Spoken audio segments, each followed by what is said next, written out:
So నిజాయితీగా ఉన్నాను, filter లేకుండా అన్మాస్క్గా ఉన్నాను. ఒకటే బయట ఏమై ఉంటుందని ఆలోచించింది ఏంటంటే, ఫస్ట్ వీకెండ్ నా మీద ఒక రాంగ్ క్యారెక్టర్ అసోసియేషన్ పడినప్పుడు, అరే రాంగ్ నెరేటివ్ సెట్ అవుతుంది, హరిత ఏమవుతారు బయట, మా ఫాదర్కి ఎలా ఉంటుందని అప్పుడే బయట ఏం జరుగుతుందని ఆలోచించే తప్ప దాని తప్ప మిగతా అంత బయట ఏం జరుగుతుంది బ్రదర్ వస్తే అడుగుతారు. ఒకవేళ మీరు అపార్థం చేసుకున్నారు అనుకో, ఒక మనిషిని అర్థం చేసుకున్నప్పుడు అపార్థం చేసుకుంటారు. క్లియర్గా నా సైడ్ నేను చెప్తాను కదా, అర్థం చేసుకుంటారు. అర్థం చేసుకునే తత్వం లేదనుకో, పట్టుకుని దానికి ఏడే కాలని చెప్పి చిన్నపిల్లలాగా వెళ్ళి బాబు ఆడుకోమని చెప్పంట, అంతే. ఇంకేం చేస్తాను, సింపుల్ అయిపోయింది.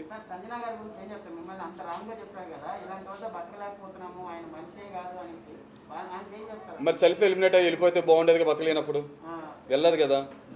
ఒకటే చెప్తున్నా, ఇదే సంజన, ఈ సంజన గారు స్టార్టింగ్లో పాపం ఎగ్ విషయంలో నిజంగా నేను చాలా సీరియస్ ఏమి అవ్వాలి, పోన్లే తింటే తిన్నారు. మిగతా అందరు కలిపి మేము 8 మందే ఉన్నాం సెలబ్రిటీస్, మీరు లేరు, అదే టెనెంట్స్ మీరు లేరు అన్నప్పుడు ఆ కలం నిలబెట్టుకుని ఏదో వ్యక్తిగతంగా ఇదే బర్నీ గారు బాడీ షేమింగ్ చేశారంట, మీరు మీ దగ్గర రికార్డెడ్ ఉంటుంది అది అన్నారని చెప్పి బాధపడుతున్నప్పుడు అందరూ ఆమెను వెలేసినప్పుడు నేను వెళ్ళి ఆమె ప్రాబ్లంలో ఉందేమో అనుకుని వెళ్ళి ప్రాబ్లం ఉన్న మనిషి పక్షాన్ని నిలబడతాక నిలబడ్డాను. తర్వాత ఆమె ప్రాబ్లం అని తెలిసిన తర్వాత ఆమెకి ఎదురు నిలబడ్డాను. స్టాండ్ తీసుకోమంటారు కదా, స్టాండ్ తీసుకుంటే తప్పేముంది, అదేగా నేను చేసింది. తర్వాత 7గురితో దొంగతనం చేశారు. తర్వాత చెప్తాను మీకు విషయం. తర్వాత నేను పట్టేసుకున్న తర్వాత ఆమె నాతో ఫ్రెండ్షిప్ చేస్తూ, మీరు నా గురూజీ, ఇప్పుడు ఇంకొక లైన్ అని చూస్తున్నారు కదా, ఓకే లైన్లు మర్చిపోయి నన్ను గురూజీ అని పిలిస్తే, అమ్మ ఇంత అదృష్టం అంత నేనేం చేశానమ్మా నేను అంటే, లేదు మీరు నాకన్నా స్మార్ట్ తెలివైన వాళ్ళు, చాలా స్ట్రాంగ్ కంటెస్టెంట్. ఓ మీరు అప్పుడే గుర్తించేశారా. ఒక దొంగకి గజ దొంగ గురించి తెలుస్తుంది, ఆమె తెలిసిపోయిందేమో నేనేంటో, అందుకే కదా థమ్స్అప్ తీసేసాను.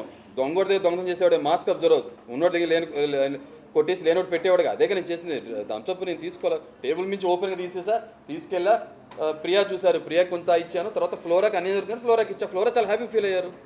సో అదే ఆమె, హరీష్ గారు మీరు ఓనర్స్గా ఉన్నారు కదా, సారీ పాపం ఇది కట్ చేసుకోండి. సుమన్ గారి పర్సనల్ థింగ్ ఏదైతే ఉందో అది లేపేద్దామంటే, నో పర్సనల్ అటాక్ చేయొద్దు.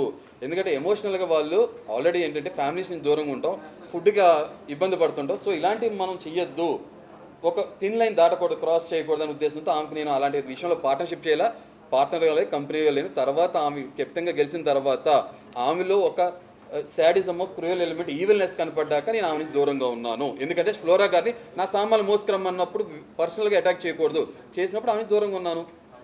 7గురు గుడ్లు తిన్నప్పుడు ఫస్ట్ పసికట్టిన కూడా నేనే కదా. నా దౌర్భాగ్యం ఏంటో, దొంగోడు తొందరగా నాకే దొరికిపోతాడు. ఆ బ్రహ్మానందం అందరికి 5 సెకండ్లు దొరికిపోతే, 5 నిమిషాలు దొరికిపోతే నాకు 2 సెకండ్లు దొరికిపోతాడు దొంగోడు.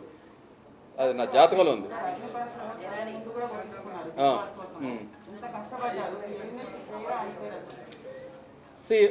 నిజంగా ఇవాళ రోజు మీ అందరికి నేను తెలుసు అంటే, నేను డిప్లొమాటిక్ ఆన్సర్ చెప్పట్లా, చాలా బ్యాలెన్స్గా చెప్తున్నా. ఇవాళ రోజు మీ అందరికీ తెలుసు పాపం, నా కోసం వచ్చారంటే అంత కష్టపడి టైం కేటాయించి లేదా టైం వేస్ట్ చేసే పాపం మీరు వచ్చారని నా దూరం నుంచి. ఈ షో ఫార్మాట్ వల్లగా మీకు నేను తెలిసింది. ఆ రోజు నా మంచి జరిగినప్పుడేమో నేనేమో చంకలు బాదుకుని గ్రేట్ గ్రేట్ గ్రేట్ అని చెప్పి క్రెడిట్ నేను తీసేసుకొని, ఇప్పుడు నేను బయటకు వచ్చేసానని చెప్పి షోని బ్లేమ్ చేయడం ఎంతవరకు కరెక్ట్. ఫెయిర్ అన్ఫెయిర్ అనేది నీ మనస్సాక్షి తెలుసు కదా. So I leave it to you. So fine, అంతే, దాట్స్ ఇట్. ఏమో లేకపోతే నిజంగా ఫార్మాట్ అవ్వాలనుకుంటే, నిజంగా ఫిజికల్ ఇంజరీస్తో ఉన్నాను, లేకపోతే ఫ్యామిలీని మిస్ అవుతున్నాను, సరే కొంచెం ఒక బ్రేక్ ఇస్తే ఆయన వెళ్ళి మళ్ళీ వచ్చిన తర్వాత బ్రేక్ డాన్స్ చేస్తారో లేకపోతే ఎదురు వాళ్ళు బ్రేక్ చేస్తారో అని చెప్పి బయటకు పంపించారేమో తెలియదు, చెప్పలేం కదా టైం ఎలా ఉంటుందో. సో నాకు ఆ షో పట్ల నా గౌరవం అప్పుడు కానీ ఇప్పుడు కానీ అదే సేమ్ కంటిన్యూ అవుతుంది. That's it.